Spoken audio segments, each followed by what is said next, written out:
राज्यपाल महोदय,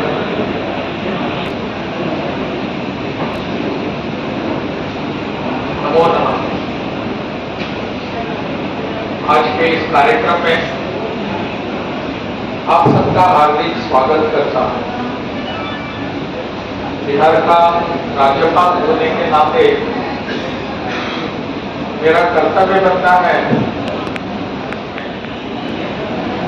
अपने देश के विभिन्न प्रदेशों से आए हुए सभी प्रतिनिधि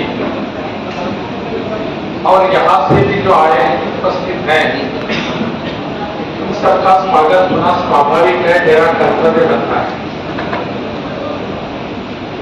महर्षि सांदीपनि वेद विद्या प्रतिष्ठान उज्जैन और महावीर मंदिर प्रतिष्ठान पटना से इन दोनों के सामूहिक प्रयासों से आज का यह कार्यक्रम संपन्न हो रहा है। वेद विद्या को पूरे देश भर में और विश्व भर में प्रतिष्ठा प्राप्त कराने के लिए जो प्रयास हो रहे हैं, उनमें से यह एक प्रयास है और बहुत ही हर्ष का विषय है कि बिहार में इस ऐतिहासिक भूमि पर यह कार्यक्रम होने जा रहा है, हो रहा है।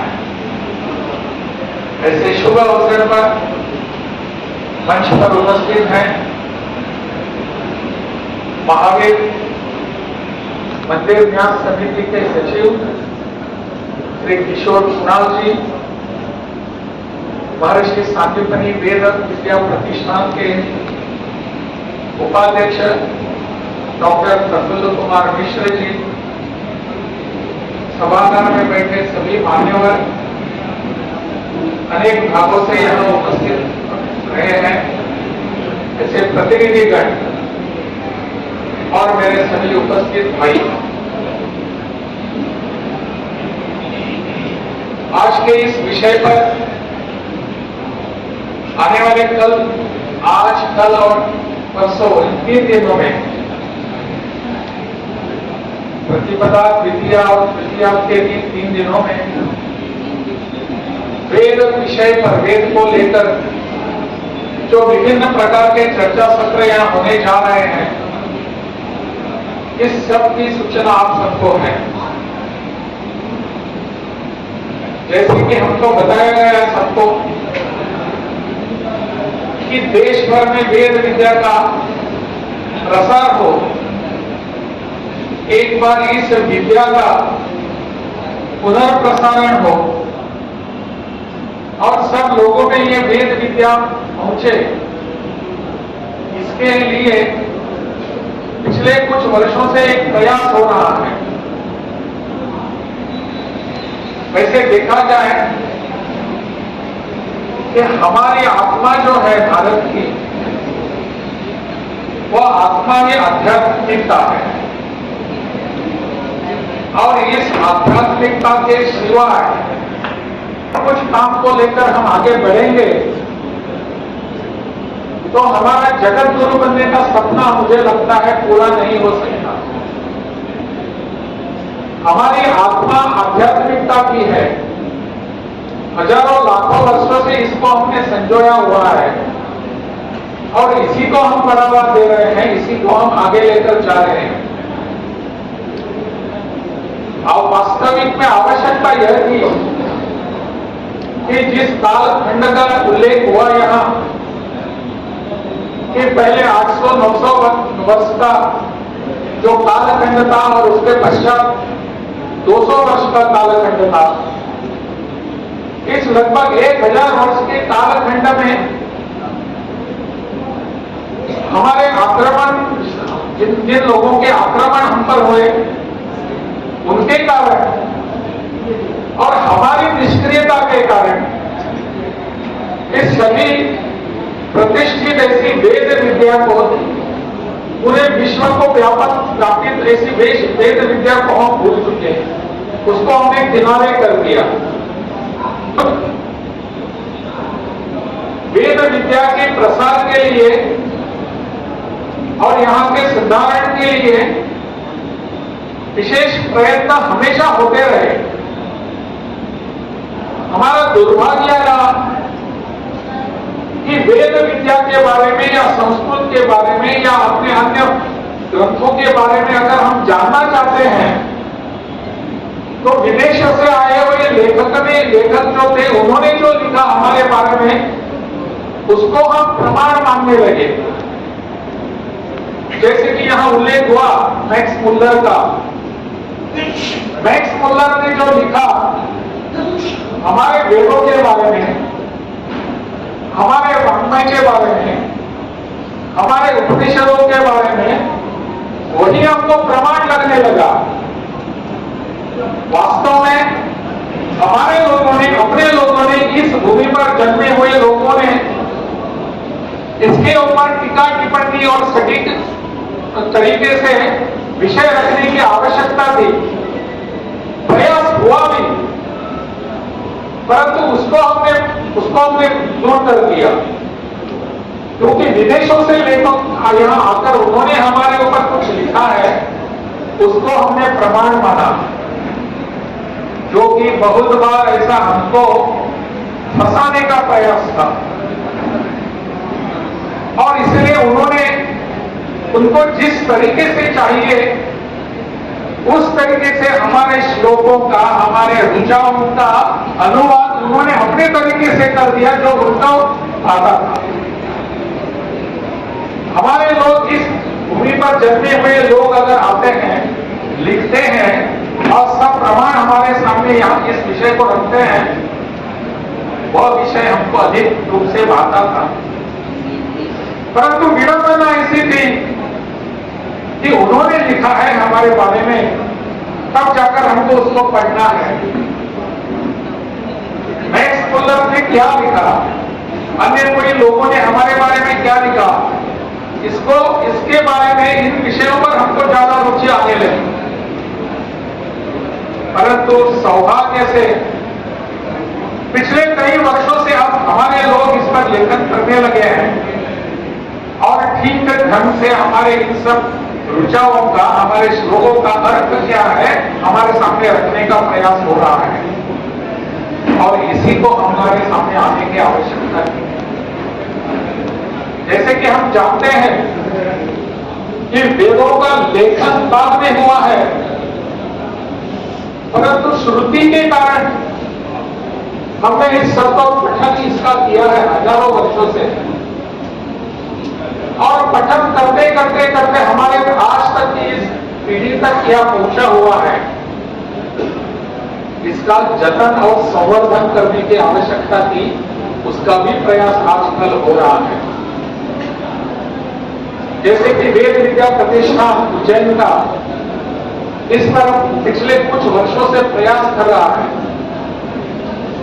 उन्होंने लगभग 250 यहां इनके केंद्र, 125 केंद्र हैं और 250 जगह पर उनके वेद प्रतिष्ठान के विद्यालय जैसे चल रहे, कुलगुरु जैसे, इन सभी के माध्यमों से हमारी इस प्राचीन परंपरा को, अपने इस प्राचीन इतिहास को,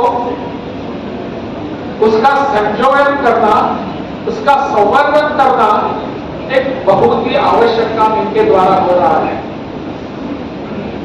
अभी यहां बताया गया, जैसे कि प्रफुल्ल कुमार मिश्र जी ने अपेक्षा व्यक्त की कि सब जगह हो सकता है, तो तुरंत किशोर कुणाल जी ने कह दिया कि बिहार में करने के लिए हम तैयार हैं, हम जमीन देने के लिए तैयार हैं। मेरा विश्वास है इस विषय को लेकर हम सब प्रयास करेंगे, जब कुछ भी यहां कमी नहीं होगी हम इस भवन को बनाकर राजभवन की तरफ से जो भी इसके लिए मदद चाहिए, सहयोग चाहिए, वो देने के लिए हम तत्पर हैं। सभी जगह जाकर इसके लिए हम प्रयास करेंगे। अपने बिहार की परंपरा ऐसी ऐतिहासिक है, समृद्ध इतिहास है हमारा, हम इसको ना नहीं कह सकते। ऐसे विश्वास जगाने वाला अपने पुराने इतिहास में हमारा फिर से इतिहास को उत्कर्षित करने वाला अगर विषय आता है तो इसको बिहार कहां कैसे कह सकता है? मुझे लगता है इस विषय पर हम जरूर विचार कर सकते हैं और बिहार में ऐसी एक व्यवस्था हो, वेद विद्या प्रतिष्ठान का यहां भी एक अच्छा केंद्र हो, इसके लिए हम सभी प्रयासरत रहेंगे और इसमें सफल भी होंगे। अपनी इस वेद विद्या का प्रसारण केवल भाषण से नहीं होगा। मेरा हमेशा कहना है, सभा के लिए मैं कहता हूं कि उस पुरातन अपने इतिहास की और विद्या की परंपरा जो है उसको आज की भाषा के, आज के एकत्रित पूरे सब विषय के परिप्रेक्ष्य में पुनः एक बार रखने की आवश्यकता है। अनेक शब्दों के अर्थ जो विदेशों के लोगों ने हमको बताए हैं उन पर पुनः एक बार विचार होने की आवश्यकता है। जो अर्थ हमारे अनुरूप है उस अर्थ को ही लेकर हम आगे जाना चाहिए। इसलिए इस विद्या प्रतिष्ठान की केंद्र सब जगह हो जाने के बाद सब लोगों में इसका प्रसार हो सकता है। आज के दिनों में हमारी परंपरा और हमारी आज की आधुनिकता, इस दोनों को साथ में लेकर अपने इस ऐतिहासिक समृद्ध ऐसी परंपरा को लोगों के सामने, खास करके युवाओं के सामने कैसे रख सकते हैं, इस पर विचार होने की आवश्यकता है। बहुत ही सरल शब्द में पूरे सब इस भाव को सबके सामने रखने की आवश्यकता है। अपनी उस रुचाओं को सबके सामने सरल भाव में रखने की जरूरत है। अपने उस सब विषय को सबके सामने समझने वाली भाषा में आना चाहिए। संस्कृत में भी जो भी पढ़ने का प्रयास करते हैं, सीखने का प्रयास करते हैं, उनमें भी बहुत सारे सरल शब्द हैं, उसका प्रयोग भी हमको करना है। इस सब को लेकर आज की पीढ़ी में हम सबके सामने वेद इस विषय को लेकर जाने की आवश्यकता है। चारों वेदों की भाषा हमारे सरल भाषा में आनी चाहिए। सब लोगों ने प्रयास किए हैं आज की आधुनिकता को साथ में लेकर और हमारी आध्यात्मिकता को लेकर हम आगे बढ़ने वाले हैं। हम तो इस विषय को लेकर सब लोग, मुझे लगता है, एक कदम आगे बढ़ने का प्रयास करेंगे, तब जाकर हमारे इतने सब लाख करोड़ों लोग और एक कदम आगे बढ़ेंगे। प्रधानमंत्री जी ने हमारे आने वाले समय को अमृत काल कहा है। आने वाले 25 वर्षों को उन्होंने अमृत काल और उसको और एक नामोनिगम उन्होंने दिया है, उसको उन्होंने कहा है कर्तव्य काल भी है। केवल अमृत काल को हम कर्तव्य काल ऐसा भाषण करने से होता नहीं, हम सबको हमारे कर्तव्यों का पालन करना है। हमारे देश के प्रति, हमारे संस्कृति के प्रति, हमारे परंपरा और इतिहास के प्रति हमारा कर्तव्य क्या बनता है, इसको लेकर सोच को लेकर हमको आगे बढ़ने की आवश्यकता है। आने वाला समय कर्तव्य काल का है, अमृत काल में उसको हम कर देंगे। यह कर्तव्य क्या है? छोटी छोटी बातों के लिए हम कर्तव्य कर सकते हैं। हमारे आज का ही विषय है, हमारा कर्तव्य बनता है कि वेद विद्या को हम सबके सामने कैसे लाए, सटीक पद्धति से सामने कैसे लाए, किस भाषा में सबके सामने इस विषय को लाए, और ताकि यह विषय सब समाज में समान रूप से जाएगा। मुझे लगता है मैंने इसका अध्ययन अभी तक वेदों का किया नहीं, परंतु इस पर जो लिखा हुआ है, जो पढ़ने का प्रयास करने के बाद मुझे लगता है आज हमारे देश में पुनः एक बार जागरण का अगर आवश्यक जागरण करने की आवश्यकता है तो वेदों से हम शुरुआत कर सकते हैं। सामाजिक समानता हो। मैं हमेशा 3 शब्दों का एक चित्रण करता हूं, उसका उल्लेख करता हूं। समता, समानता और समरसता, इन तीनों शब्दों को अगर देखेंगे, आज की तारीख में हमको आवश्यकता है वो समरसता की है।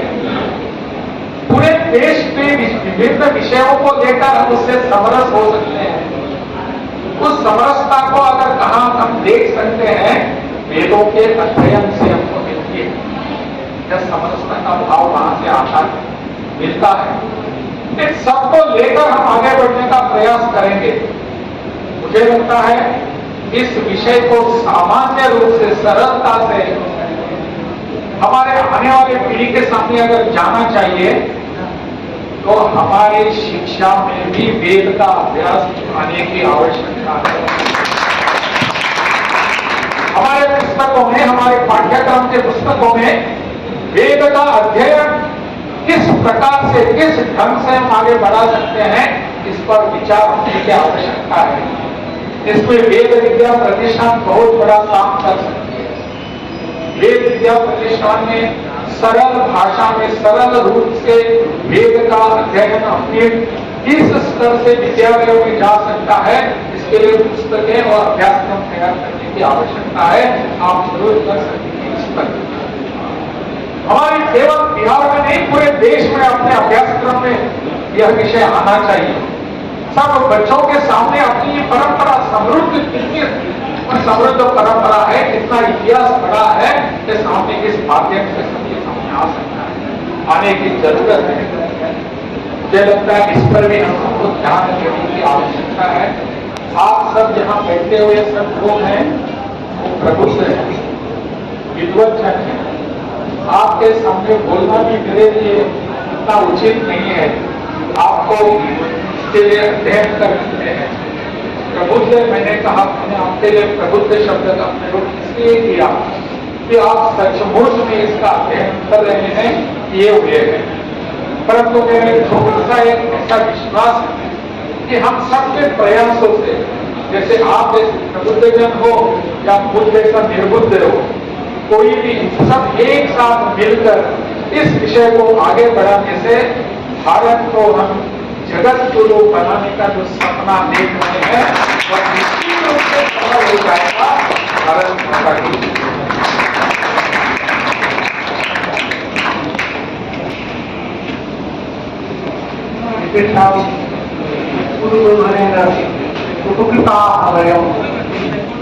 सर्वे